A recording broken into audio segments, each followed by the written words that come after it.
আসসালামু আলাইকুম ওয়া রাহমাতুল্লাহি ওয়া বারাকাতুহু।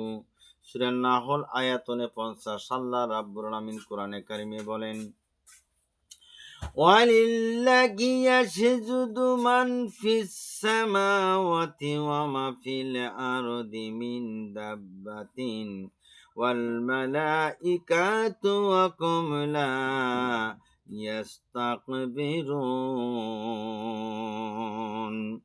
আকাশে এবং জমিনে যা কিছু আছে আমার আল্লাহকে সেজদা করে, আমার সেজদা থেকে অহংকার করে না। ও মানুষ, আমার দরবারে সেজদায় মাথা উন্নত করে দাও। তাই নামাজ পড়তে হবে। আল্লাহ পাক বলেন, চাঁদ সূর্য ফেরেশতা পাহাড় তারকা গাছপালা তরুলতা জীবজন্তু সবকিছু আমাকে সেজদা করে। তাই আল্লাহ পাকের সেজদা হতে অহংকার করা যাবে না। এই সেজদা দিয়ে ধন্য হয়েছে সমস্ত সৃষ্টি জগৎ। মানুষ আল্লাহ পাককে সেজদা করতে চায় না।